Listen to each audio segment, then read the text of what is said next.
They say money changes people. But for Ethan Sterling, money didn't just change him, it blinded him. He stood in the center of that courtroom, adjusting his $5,000 suit, looking at his wife, Gabriel, like she was something he'd stepped on in the street. He had the high-powered lawyers, the hidden assets, and the arrogance of a man who has never lost. He told her she would leave their marriage with absolutely nothing. He told her she was a nobody. But Ethan made one fatal calculation. He forgot that even the quietest lamb can have a lion for a brother. What happens when the nobody you discarded turns out to be the sister of the city's most ruthless CEO?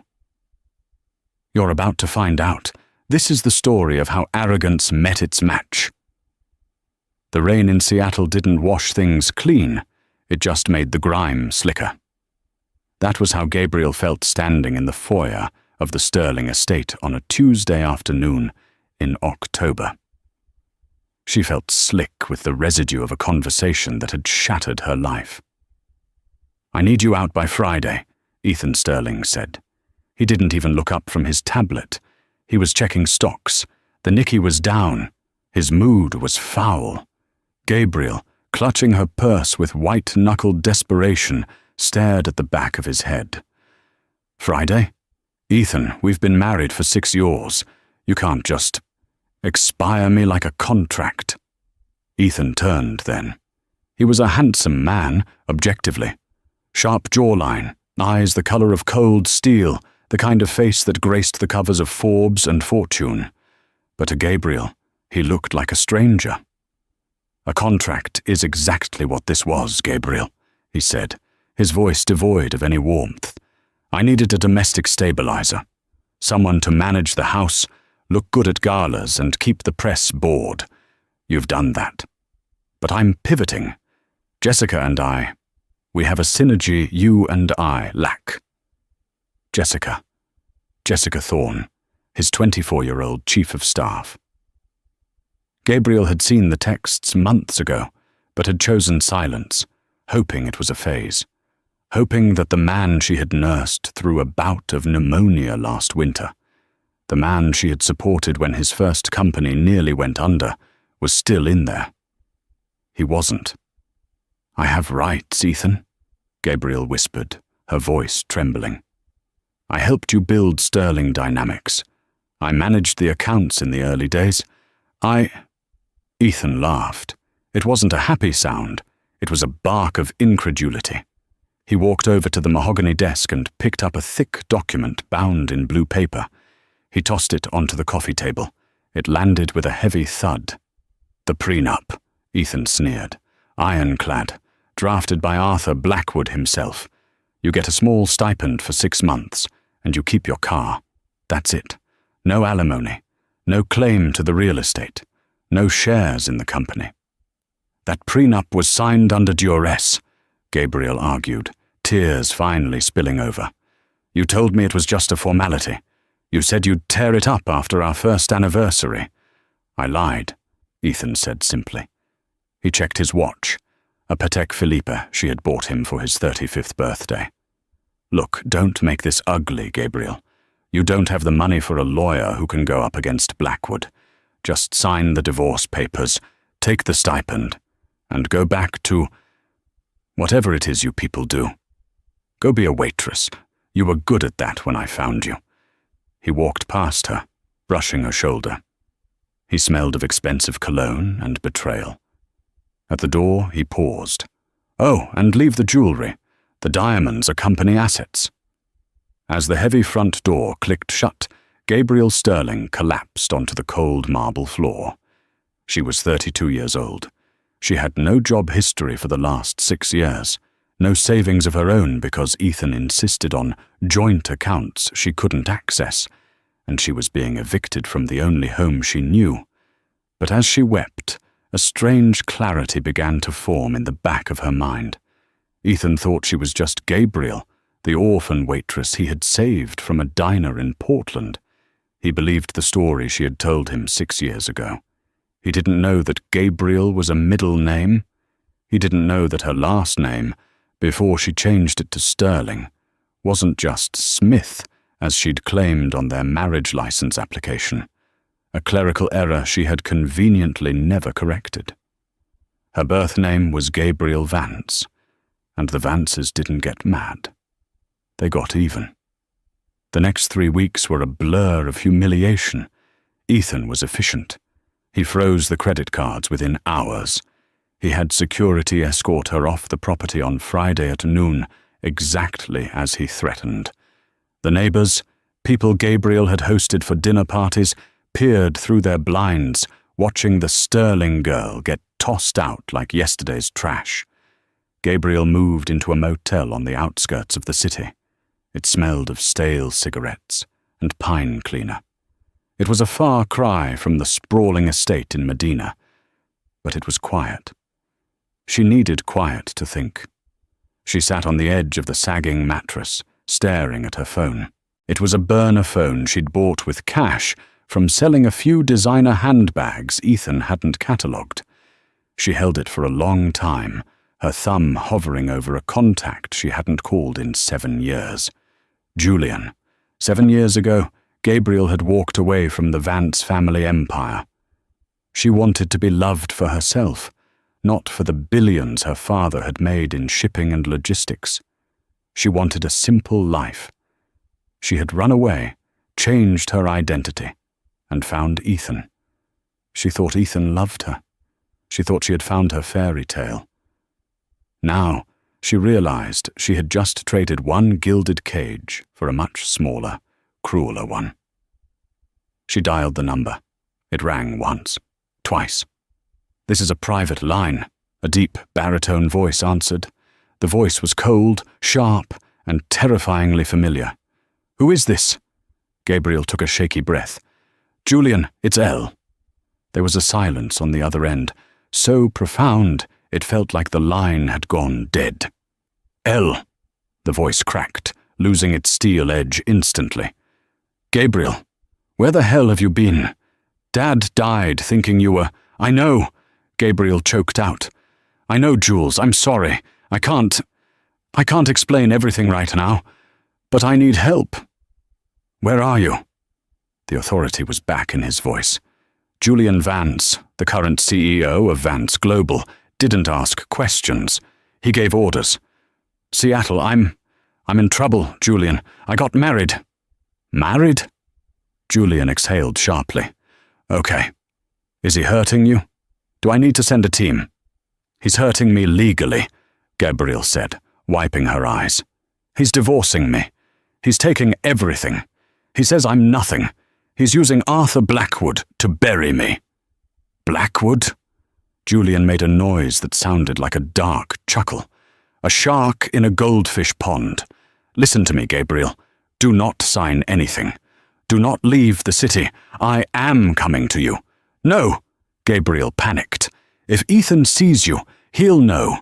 He'll know I have money. He'll try to sue me for fraud or try to get a settlement from me. I want him to show his true colors. I want to beat him in court on his terms, Julian. I want to see his face when he realizes he lost to the waitress." There was a pause. She could hear Julian tapping a pen against his desk, a habit he'd had since he was a teenager. "You want a spectacle?" Julian said slowly. "I want justice," Gabriel corrected. "Fine," Julian agreed. "We'll play it your way. I'll send you a lawyer, not one of our corporate sharks. That would raise red flags. I'll send someone who looks unassuming, someone Ethan will underestimate, just like he underestimated you. Thank you, Jules." "Don't thank me yet," Julian said, his voice dropping an octave. "You're a Vance, Gabriel. We don't just survive, we conquer. I'll be there for the final hearing, and God help this Ethan Sterling when I arrive." The setup. 2 days later, Gabriel met her lawyer in a diner. Sarah Jenkins looked like a frazzled librarian. She wore an oversized cardigan, thick glasses, and carried a briefcase that looked like it was falling apart. She was perfect. "Mr. Vance briefed me," Sarah said, ordering a black coffee. Her demeanor changed the moment the waitress walked away. Her eyes were razor sharp. I've specialized in contract law for 20 years, but I keep a low profile. To Ethan Sterling and Arthur Blackwood, I'm going to look like a public defender who's out of her depth. That's exactly what Ethan wants, Gabriel said. Good. We're going to let him have it. Sarah smiled, and it was a terrifying expression. We're going to let him hang himself with his own arrogance. We need to document everything, every text, every email, every threat. We are going to drag this out until the final hearing. For the next 2 months, the silent war raged. Ethan grew increasingly aggressive. He sent process servers to Gabriel's motel at 3 a.m. He had Jessica Thorne post pictures of them vacationing in Cabo on the company Instagram account, captioning them, "Finally free of the dead weight." Gabriel printed every single one. She showed up to the preliminary hearings wearing worn-out clothes. She looked tired. She let Arthur Blackwood scream at her in depositions. She stuttered on purpose. "Look at her," Ethan whispered to Jessica during one hearing, loud enough for Gabriel to hear. "She's broken. She'll sign the settlement by Monday just to buy food." Arthur Blackwood, a man who charged $200 an hour, leaned back in his chair and smirked at Sarah Jenkins. "Ms. Jenkins," he patronized, "your client is delaying the inevitable. The prenup is solid.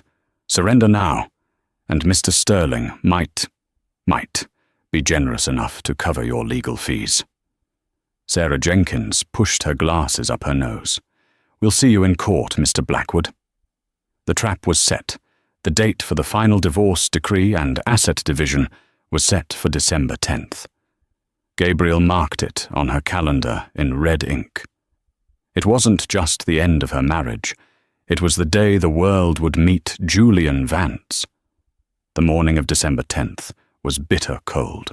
Inside the Superior Court of Washington, the air was stiflingly hot. Courtroom 4B was packed. Ethan Sterling had ensured that. He had leaked the hearing date to a few friendly business bloggers, framing it as the final liberation of Sterling Dynamics from a gold-digging spouse. He wanted an audience. He wanted the board of directors to see him cut the dead weight. Gabriel sat at the defendant's table. She wore a simple grey suit she'd bought at a thrift store. It was slightly too big in the shoulders, making her look frail and shrinking. Next to her, Sarah Jenkins shuffled through a stack of disorganized papers, dropping a pen, looking every bit the incompetence lawyer Ethan assumed she was. On the other side of the aisle, the atmosphere was a cocktail party. Ethan sat flanked by Arthur Blackwood and 3 junior associates. Jessica Thorne sat in the gallery directly behind him, wearing a red dress that was entirely inappropriate for court. She smirked at Gabriel, mouthing the word, "Buy." "All rise," the bailiff bellowed. Judge Harrison swept in. He was an older man with a reputation for impatience. He looked at the packed gallery and frowned. "This is a divorce hearing, not a theatre production. Keep it quiet or I'll clear the room." Arthur Blackwood stood up, buttoning his jacket. "Your Honor, we represent the plaintiff, Mr. Sterling. We are here to enforce the prenuptial agreement signed 6 years ago and finalize the dissolution of marriage. This is a straightforward case that the defendant has been dragging out with frivolous delays." The judge looked at Sarah. "Ms. Jenkins, you're representing Mrs. Sterling." "Yes, Your Honor," Sarah squeaked, adjusting her glasses. We contest the validity of the prenup on the grounds of unconscionability and, lack of full disclosure." Blackwood laughed, a short, sharp sound. "Your Honor, this is ridiculous. Mr. Sterling disclosed every asset. Mrs. Sterling was a waitress at Big Ed's diner when they met. She brought 0 assets into the marriage. She simply wants a payout she didn't earn." Ethan leaned back, crossing his legs.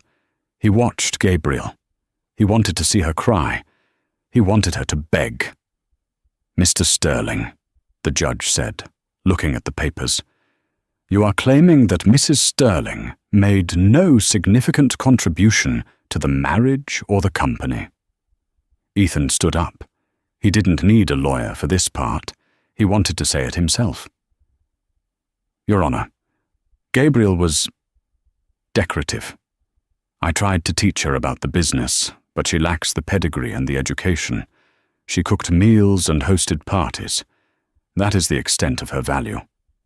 Now that the company is expanding globally, I need a partner who understands that world. Gabriel does not." Gabriel stared at the table. She remembered the nights she stayed up until 4 a.m. helping him balance the books when his CFO quit. She remembered using her waitress savings to pay for the incorporation fees of his first subsidiary. "I see," the judge said, scribbling notes. "And you are offering no alimony?" "The prenup states 0 alimony if the marriage lasts less than 7 years, Blackwood interjected smoothly. "We are at 6 years and 11 months. The contract is clear." "It's cruel," Sarah Jenkins said, her voice shaking slightly. "My client has no home, no job, and no savings." "That sounds like a personal problem," Blackwood shot back. "Not a legal one," the gallery murmured. Even the business bloggers looked uncomfortable. It was a slaughter. "I'm inclined to agree with the plaintiff," Judge Harrison sighed, looking at the clock. "Unless the defense has substantial evidence of fraud or hidden assets, the prenup holds. Ms. Jenkins, do you have anything other than emotional appeals?" Sarah Jenkins stopped shuffling her papers. She went very still. Gabriel looked up. The tears were gone from her eyes. "Actually, Your Honor," Sarah said. Her voice had changed. The squeak was gone. It was replaced by a tone of calm, deadly precision. "We do have one motion. We would like to introduce a new witness regarding the financial status of Sterling Dynamics." Blackwood frowned. "Objection. Witness lists were finalized weeks ago." "This witness pertains to new information discovered only this morning," Sarah said. "Information regarding the hostile takeover of Mr. Sterling's primary debt obligations." Ethan froze. "Hostile takeover? Debt obligations?" "I'll allow it," the judge said, intrigued. "Who is your witness?" Sarah Jenkins smiled. It wasn't a nice smile. "The defense calls Mr. Julian Vance." The name hung in the air for a second, not fully registering. Vance. In the business world, the name Vance wasn't just a name, it was an institution. Vance Global was a conglomerate that ate companies like Sterling Dynamics as a light snack. They controlled shipping lanes, logistics, tech infrastructure, and private equity. Ethan furrowed his brow. Why would someone from Vance Global be here? Then, the heavy oak doors at the back of the courtroom groaned open. The silence that followed was absolute. 2 large men in dark suits entered first, scanning the room with professional paranoia. They stepped aside, holding the doors. Walking through them was a man who sucked the oxygen out of the room. He was tall, over 6'3", wearing a bespoke charcoal suit that cost more than Ethan's car. He didn't walk. He glided with the predatory grace of a panther. His face was hard angles and cold intelligence, his eyes hidden behind dark tint sunglasses, which he removed as he stepped into the well of the court. He looked nothing like Gabriel. Where she was soft and fair, he was dark and intense. But when his eyes swept the room and landed on her, the resemblance in their expression, the set of the jaw, was undeniable. Ethan felt a cold sweat prickle the back of his neck. He knew that face. He had seen it on the cover of Time magazine last month. Julian Vance, the CEO of Vance Global, the man known in the industry as the Reaper for how ruthlessly he dismantled his enemies. Julian didn't look at the judge. He didn't look at Ethan. He walked straight to the defense table. He stopped behind Gabriel's chair. He placed one hand on her shoulder. Gabriel reached up and covered his hand with hers. The entire courtroom gasped. The connection was intimate, familial, and shocking. "Who is this?" Judge Harrison asked, though his voice lacked its usual authority. He was staring at Julian. "Julian Vance," he said. His voice was a deep baritone that carried without effort. "I am here to represent the interests of the Vance Family Trust and to support my sister." Sister. The word hit the room like a grenade. Ethan Sterling stood up, his chair scraping violently against the floor. "What?" Arthur Blackwood's face went white. He dropped his expensive pen. Jessica Thorne, in the back, stopped smirking. "Sister?" Ethan stammered, his composure shattering. "That's impossible. She's Gabriel Smith. She's a nobody. She's from Portland." Julian finally turned his eyes to Ethan. It was like a tiger looking at a limping gazelle. "She is Gabriel Vance," Julian said softly, but everyone heard it. "She used the name Smith to avoid parasites like you. It seems her instincts were correct."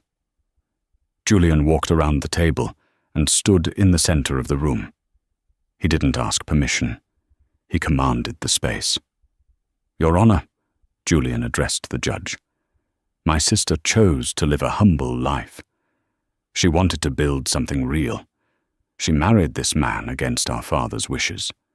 We respected her choice. We stayed away. But when I received a call that she was being thrown out onto the street like refuse, well, the Vance family took an interest." "This is irrelevant," Blackwood shouted, trying to regain control. "Her family connections don't change the prenup. It doesn't change the assets." "Oh, but it does," Julian smiled. "Because you see, Mr. Blackwood, you've made a terrible mistake. You assumed my sister was destitute. You assumed she had no resources to fight you, so you got sloppy." Julian snapped his fingers. One of his bodyguards stepped forward and handed him a black folder. "Mr. Sterling," Julian said, turning to Ethan, "you pride yourself on being a businessman. Let's talk business." Ethan was trembling. He couldn't stop it. The power dynamic had shifted so violently, he felt nauseous. He looked at Gabriel. She wasn't shrinking anymore. She was sitting up straight, looking at him with a mix of pity and resolve. "What are you talking about?" Ethan hissed. "Sarah?" Julian nodded to the public defender. Sarah Jenkins stood up. She took off her thick glasses and tossed them onto the table. Her posture straightened. She no longer looked like a frazzled librarian. She looked like a shark. "Your Honor," Sarah said, her voice crisp, "I am not a public defender. I am the chief legal counsel for Vance Global, and I have spent the last 2 months auditing Mr. Sterling's finances." She picked up a document. "Mr. Sterling claims full disclosure of assets," Sarah began. "However, on page 40 of the prenup, it states that if either party fails to disclose assets exceeding $50,000, the entire agreement is null and void." "I disclosed everything," Ethan yelled. "Did you?" Sarah held up a piece of paper. "What about the offshore account in the Cayman Islands holding $2.4 million, the account labeled consulting fees?" Ethan's face went gray. That's company reserves." "It's in your personal name, Ethan." Gabriel spoke for the first time. Her voice was steady. "You moved it 3 months ago, right before you asked for the divorce. You were hiding money from me." "Because he committed fraud," Julian interrupted. "The prenup is trash, which means, according to Washington state law, this is now a community property divorce. My sister is entitled to 50% of everything." "50% of nothing," Ethan spat, trying to salvage his ego. "The company is leveraged to the hilt. If you take half, the company collapses. I'll file for bankruptcy. You'll get nothing." Ethan smiled manically. "That's right," Sterling Dynamics is in debt. If you void the prenup, you inherit the debt too, Gabriel. Joke's on you." The courtroom went quiet. It seemed Ethan had played a suicide card. If he went down, he'd take her with him. Julian Vance started to laugh. It was a low, terrifying sound. He walked closer to Ethan, invading his personal space. "You really don't do your homework, do you, Ethan?" Julian said quietly. "Who do you think holds your debt?" Ethan blinked. "What?" "The bank loan you took out 4 years ago to expand," Julian listed. "The mezzanine financing from last year. The emergency credit line you tapped into last week to pay for your mistress's new condo." Jessica Thorne audibly gasped in the gallery. "All of those loans were sold on the secondary market," Julian explained, his voice dripping with satisfaction. "Banks get nervous when they see a CEO making erratic decisions, like divorcing his stable wife for a 24-year-old assistant. They wanted to offload the risk." Julian leaned in, his face inches from Ethan. "So, I bought it." Ethan's knees buckled. He grabbed the table for support. "Vance Global now owns 85% of Sterling Dynamics' debt," Julian declared to the court. "And as of this morning, Mr. Sterling is in default of the covenants regarding moral turpitude and stable management. We are calling the loans." "You can't," Ethan whispered. "I can," Julian said, "and I have. Which means, effectively, Sterling Dynamics belongs to us." Julian turned to Gabriel.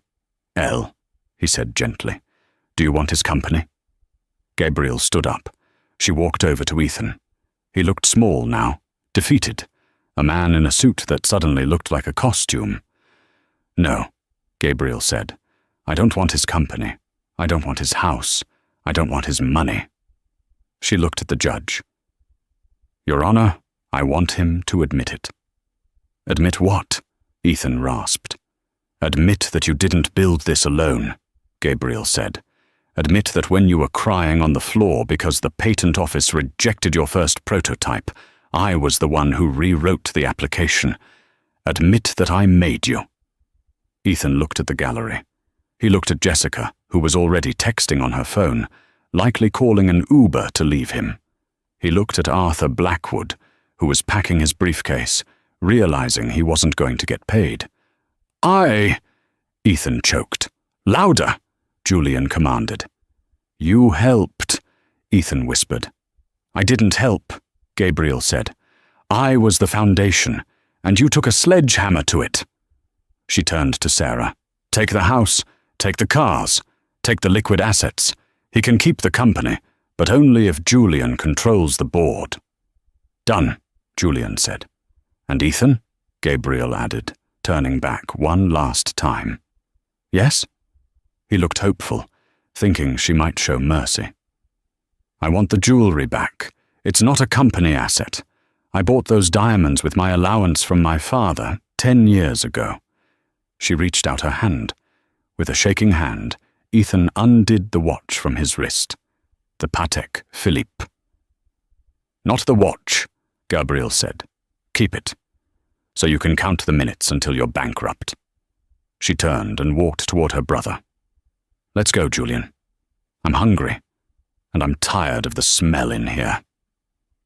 Julian wrapped an arm around her. As they walked toward the exit, the sea of people parted, but it wasn't over. As they reached the doors, Jessica Thorne jumped up. "Gabriel, wait!" Jessica cried out, running down the aisle. "I didn't know! He told me you were crazy! He told me!" Gabriel stopped. She looked at the young woman. She saw herself from 6 years ago. "He lied to you, Jessica," Gabriel said. "But you knew he was married. You made your choice." Gabriel pushed the doors open and walked out into the cold Seattle air, which suddenly felt incredibly warm. The rain outside the Superior Court of Washington didn't just fall. It felt like it was being driven into the pavement by a hammer. Ethan Sterling stood on the curb, the water soaking through the shoulders of his $5,000 Italian suit, turning the bespoke wool into a heavy, sodden mess.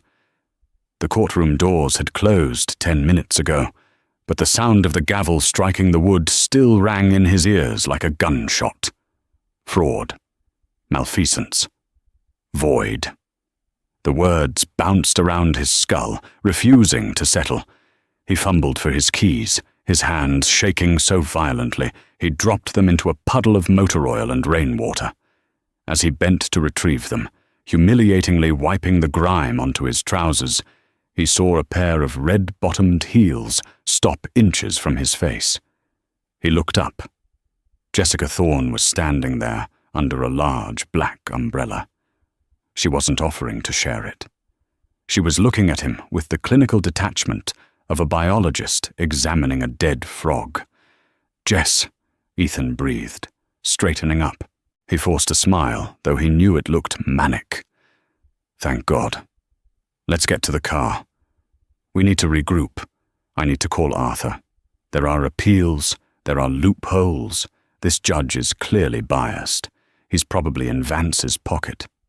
We can spin this." Jessica didn't move. She tapped a perfectly manicured nail against the handle of her umbrella. "There is no we, Ethan. Not anymore." Ethan blinked, the rain dripping from his eyelashes. "What are you talking about? You're my partner. We're the future of Sterling Dynamics." "I was the future of a billionaire CEO," Jessica corrected, her voice cutting through the noise of the traffic. "I'm not the future of a man who just admitted to felony fraud on public record." "Do you have any idea what my inbox looks like right now? 3 recruiters just cancelled interviews.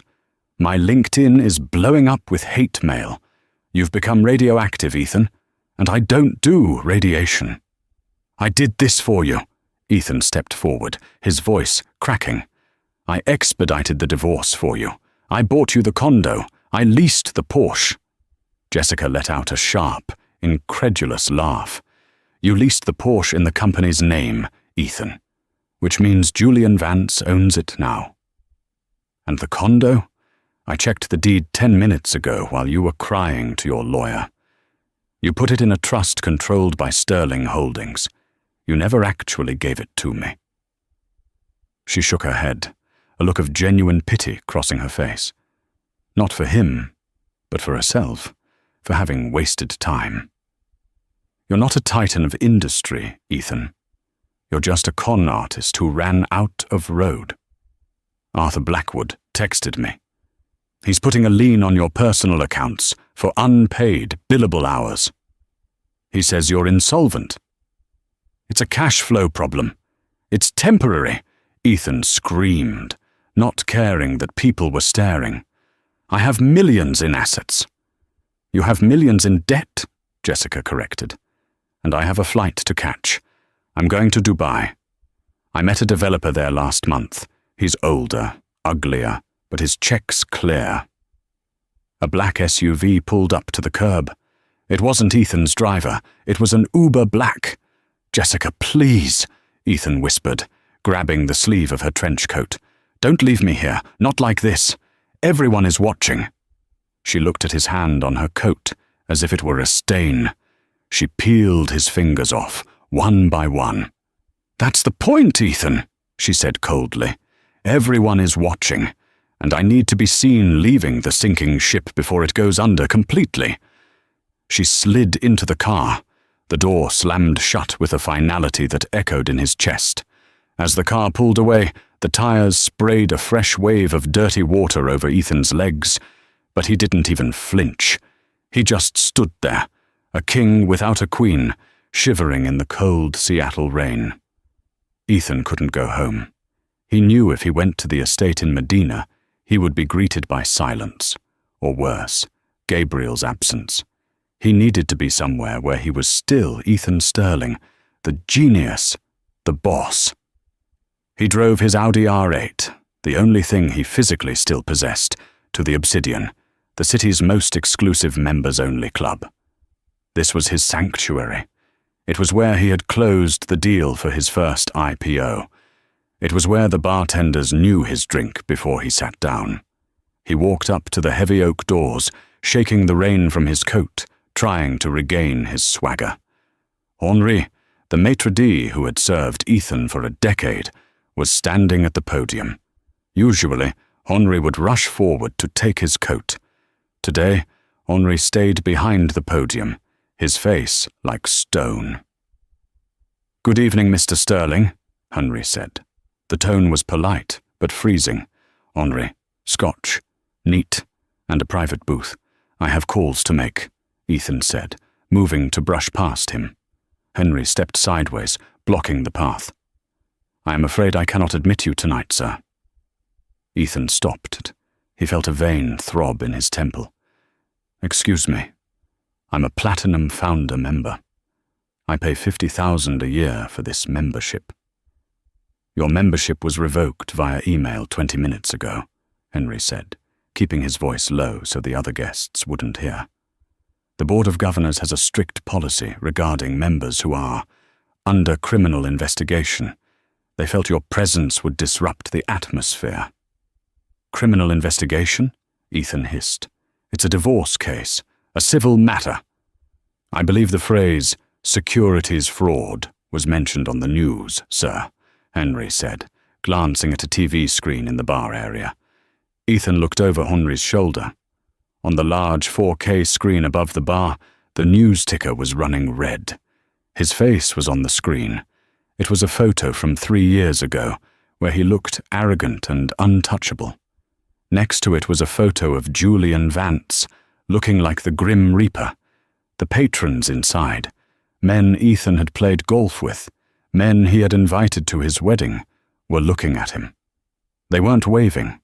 They were averting their eyes, sipping their drinks, creating a wall of social silence. "This is ridiculous," Ethan spat, reaching for his wallet. "I'm buying the bar a round. Put it on my black card." He slammed the heavy titanium American Express card onto the podium.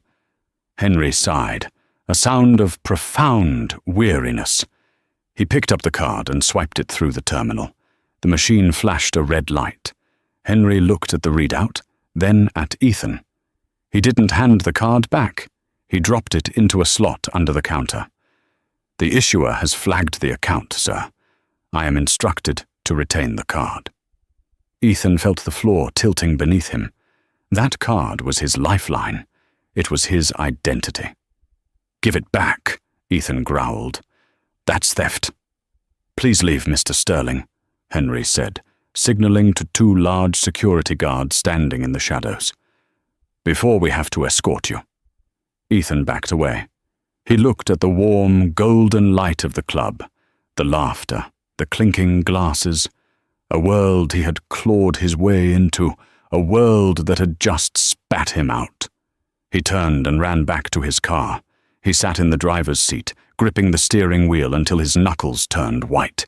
He screamed, a primal, raw sound of rage that fogged up the windows. He had nowhere to go. He checked his phone. 7 missed calls from reporters, 0 calls from friends. He reclined the seat of the $200,000 sports car and closed his eyes. For the first time in 10 years, Ethan Sterling slept in his car. The next morning, Ethan woke up with a stiff neck and a plan. Denial is a powerful drug, and Ethan had overdosed on it. He pulled into the executive parking garage. His spot, reserved for CEO, was empty. He parked, feeling a flicker of relief. At least they hadn't painted over his name yet. He took the private elevator to the top floor.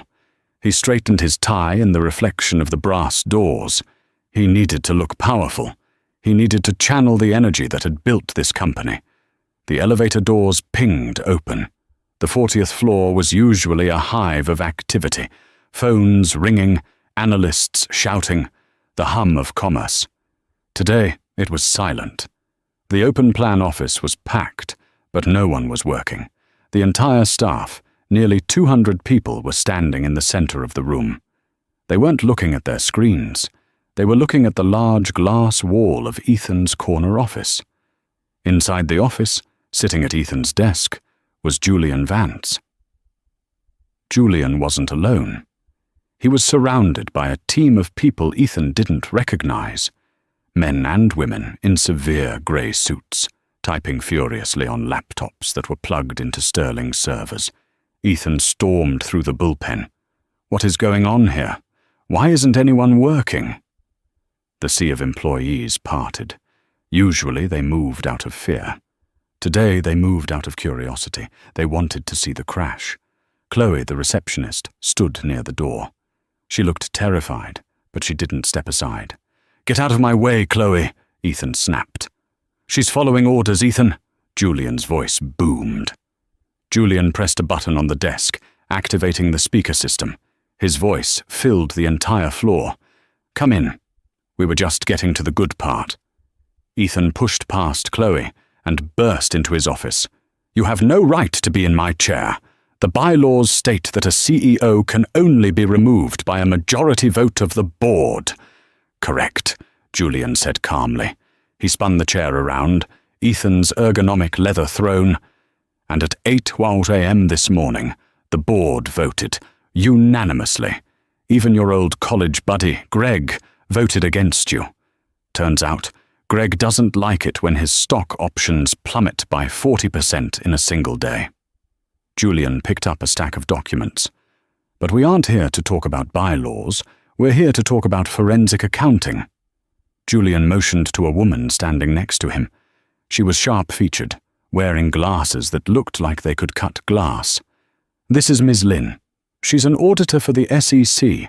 She's been very interested in your Creative Development Fund." Ethan felt the blood drain from his face. That is a classified R&D budget." "Is it?" Ms. Lin spoke up, her voice dry and raspy. "Because according to these wire transfers, the Creative Development Fund paid for a villa in Tuscany, a $60,000 diamond necklace from Cartier, and a retainer for a divorce attorney named Arthur Blackwood." The staff outside the glass walls gasped. The intercom was still on. Everyone could hear. That's a clerical error," Ethan stammered. "I can explain. I intended to pay it back." "That's called embezzlement, Ethan," Julian said, standing up. He walked around the desk. He looked massive, towering over Ethan. "And we found the second set of books, the ones you kept on the encrypted drive in your safe, the ones that show Sterling Dynamics has been technically insolvent for 18 months. Julian leaned in close. "You've been running a Ponzi scheme, Ethan. You've been paying old investors with new debt, and you've been using my sister's credit rating to prop up the loans." "She's my wife," Ethan yelled. "Her assets are my assets." "Not anymore," Julian said. "Now she's your creditor, and I'm her collection agent." Julian turned to the glass wall, addressing the hundreds of employees watching. "Everyone, listen up," Julian said clearly. "Sterling Dynamics is under new management. Your jobs are safe. Your pensions are safe. Vance Global is capitalizing the payroll immediately." A murmur of relief swept through the room. Some people actually cheered. "However," Julian continued, pointing a finger at Ethan, "there is a tumor we need to cut out." 2 security guards, men Ethan had hired, men whose Christmas bonuses he had cancelled last year to pay for his car detailing, stepped into the office. "Frank," Ethan said, looking at the head of security. "Frank, escort this man out." Frank looked at Ethan. He looked at the way Ethan was sweating, the way his suit was wrinkled from sleeping in the car. "I take my orders from the CEO, Mr. Sterling," Frank said. He turned to Julian. "Sir?" "Remove him," Julian said. "And Frank, take his badge and his phone. It's company property." "No!" Ethan backed into the wall. "You can't take my phone. All my contacts are on there." "They aren't your contacts," Julian said. "They are company leads." Frank stepped forward and held out his hand. "Phone, sir, and the keys to the R8. The auditor says the lease is in default." Ethan stared at them. He was being stripped, layer by layer, the CEO title, the office, the phone, the car. With a trembling hand, he placed his phone and the car keys into Frank's palm. "Escort him out," Julian commanded, "and make sure he doesn't take so much as a stapler." The walk from the corner office to the elevator was the longest journey of Ethan's life. Frank held him by the elbow, not roughly, but with a firm grip that made it clear Ethan was now a prisoner, not a boss. He walked past the desks of people he had terrorized. He passed Sarah from marketing, whom he had made cry last week because the font on a presentation was too pedestrian. She was drinking coffee, watching him with a small, satisfied smile. He passed the junior developers he had forced to work 80-hour weeks without overtime. They weren't working now. They were holding up their phones, recording him. He could see the captions already. "You're all fired," Ethan shouted, his composure snapping. "I'll fire every single one of you when I get back." "Keep walking, sir," Frank said, tightening his grip. They reached the elevator. The doors opened. Frank shoved him inside. "Don't come back, Mr. Sterling," Frank said. "If you set foot on the property, we have orders to call the police for trespassing." The doors closed, cutting off the view of his former kingdom. Ethan stood in the mirrored box, alone. He looked at his reflection. He looked old. He looked small. The taxi ride to Medina cost Ethan his last $40 in cash. He had the driver drop him off at the gate of his estate. He punched the code into the keypad. Error. He tried again. Error. Damn it. He kicked the gate. It held firm. He had to climb over the perimeter fence, tearing his suit trousers on the wrought iron spikes. He landed in the mud on the other side. He limped up the long driveway. The house loomed ahead, a modern masterpiece of glass and steel, but something was wrong. There were trucks in the driveway, not moving trucks, police trucks, and a white van marked Asset Forfeiture Unit. Ethan ran toward the front door. "Hey, what are you doing? This is private property." A sheriff's deputy stepped out of the front door, holding a clipboard. "Ethan Sterling?" the deputy asked. "Yes. Tell these vultures to get out of my house." "This isn't your house, sir," the deputy said calmly. "We are executing a seizure order issued by the court this morning. The property and its contents have been seized to satisfy the judgment in Sterling versus Sterling, as well as pending liens from the IRS. "You can't take my things." Ethan tried to push past him. The deputy put a hand on his chest. "Sir, if you interfere, I will arrest you for obstruction." Ethan watched helplessly as men in jumpsuits carried out his life. There went his collection of vintage guitars. There went the painting he bought in Paris. There went the humidor filled with Cuban cigars. "Where is my wife?" Ethan demanded. "Where is Gabriel?" "Ms. Vance is not on the premises," the deputy said, though her attorney was here earlier to oversee the inventory. Ethan walked around to the side of the house, peering through the living room window. The house was being gutted. It looked like a skeleton. He saw something on the floor of the patio. He walked over to it. It was a photo frame. The glass was cracked. It was a picture of him and Gabriel from their honeymoon in Bora Bora. They looked happy. He looked human. He picked it up. Behind the photo, tucked into the frame, was a note. It was written in elegant, looping cursive. Ethan looked down the driveway. Sure enough, sitting by the gate he had just climbed over, was a single cardboard box. He dropped the photo frame. It shattered completely on the stone patio. He walked back down the driveway, the rain soaking him to the bone.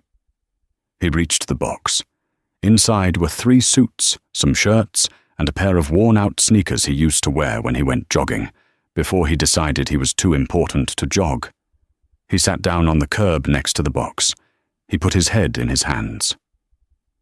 Far away, across the water on Bainbridge Island, the sun was breaking through the clouds, illuminating a small cottage where a woman was making tea, finally free. But on this side of the water, in the shadow of the mansion he no longer owned, the darkness was absolute. Ethan Sterling had wanted to be a king. Now he was just a man in the rain with a box of old clothes, realizing that the castle he built was made of sand and the tide had finally come in. While Ethan's world was contracting into a singularity of lawsuits and debt collectors, Gabriel's world was expanding. She refused to move into the Vance family estate. "I need to breathe my own air, Julian," she had told her brother. "I can't go from Ethan's cage to Dad's museum." Instead, she bought a small, sun-drenched cottage on Bainbridge Island. It wasn't grand. It had a leaky faucet and a garden that needed weeding, but it was hers. Every timber, every window, every rose bush belonged to her. For the first month, she did nothing but sleep and cry. She grieved not for Ethan, but for the 6 years of her life she had wasted trying to be small enough to fit into his pocket. She grieved for the girl who thought love meant silence, but by the second month, the fog began to lift. Gabriel started writing again. Before she met Ethan, she had wanted to be a novelist. She had buried that dream when Ethan told her that writing was a hobby for bored housewives. Now, the words flowed out of her like water from a broken dam. She wrote about power. She wrote about betrayal. She wrote about a woman who cut off her own wings to please a man who couldn't fly, and how she grew them back. One afternoon, Julian visited. He arrived not in a helicopter, but on the public ferry, wearing jeans and a sweater. He looked younger, less like the titan of industry, and more like the brother she remembered playing tag with in the Hamptons. He sat on her porch, drinking iced tea. "You look good, Elle," he said. "You have color in your cheeks." "I feel good," Gabriel smiled, looking out at the sound.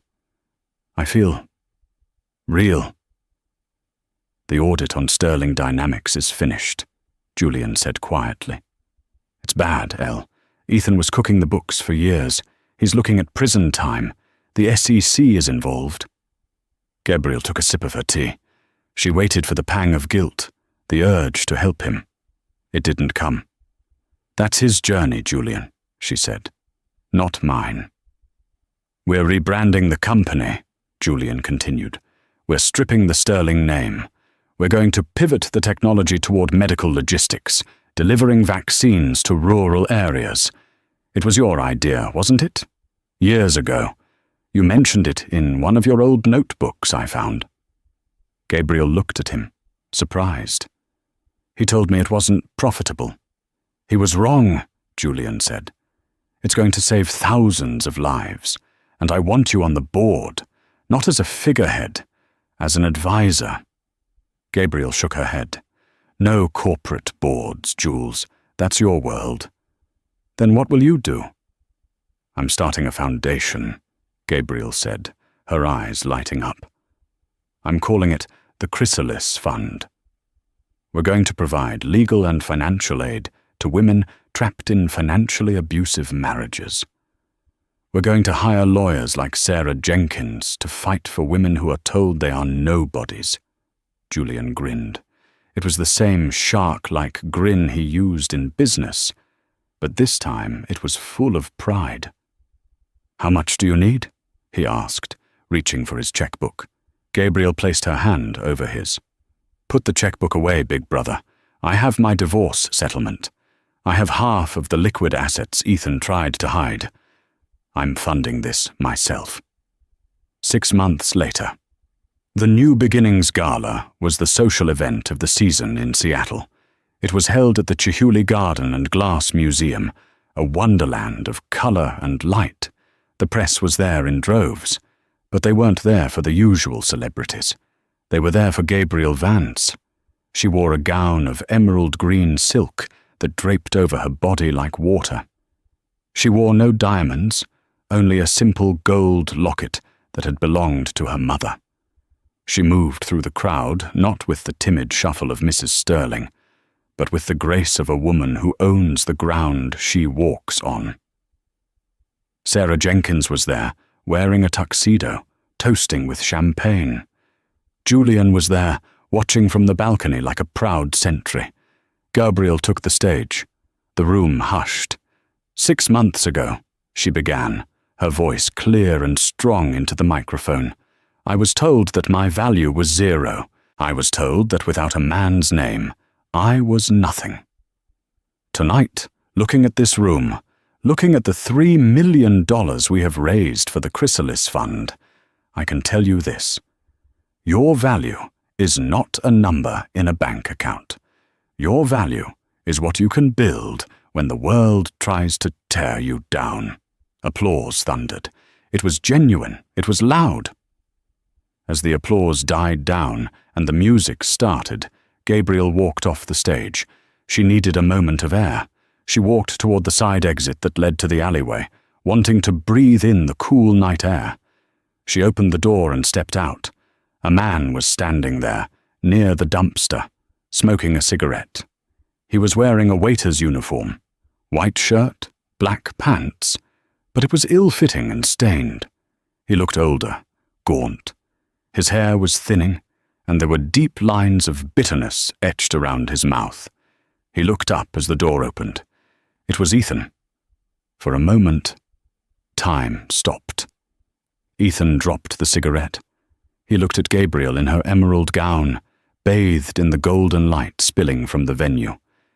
He looked at the woman who was once his wife, the woman he had discarded. He looked at his own hands, rough and red from washing dishes. He had been hired by the catering company under a false name because no reputable firm in the city would touch him pending his trial.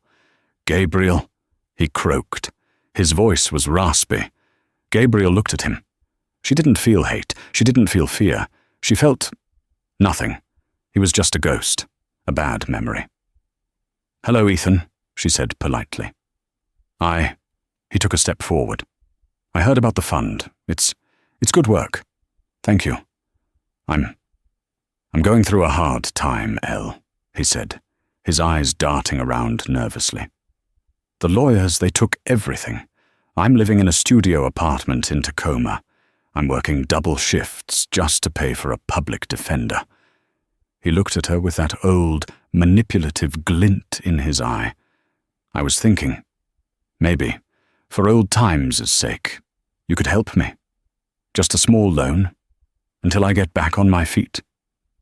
Gabriel stared at him. The audacity was breathtaking. Even now, at rock bottom, he saw her as a resource, a tap to be turned on.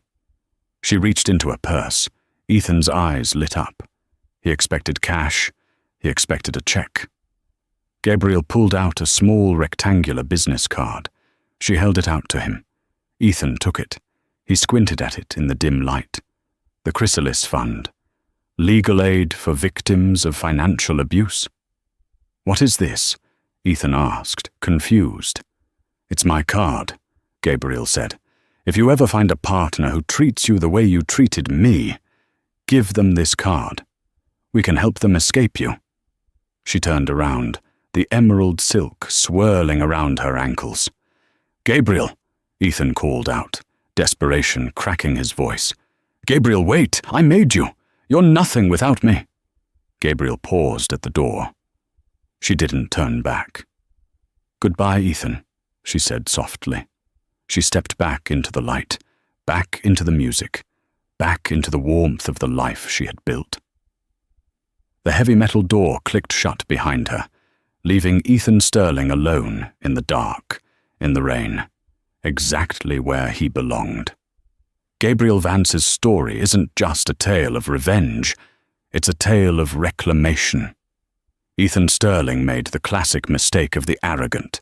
He confused silence for weakness and kindness for stupidity. He believed that value is determined by a bank balance and that people are disposable assets. But he learned the hard way that the wheel of fortune is always turning. The woman he threw away became the architect of his downfall, not by becoming a monster like him, but by embracing the very strength he tried to suppress. In the end, Ethan was left with the hollow emptiness of his own greed, while Gabriel found true wealth, not in her family's money, but in her own resilience, her own voice, and her ability to lift others up. It serves as a timeless reminder. Be careful who you step on while climbing the ladder, because they might just be the one holding it up. If you enjoyed this story of justice served cold, please hit that like button, subscribe button, and ring the notification bell. Thanks for watching.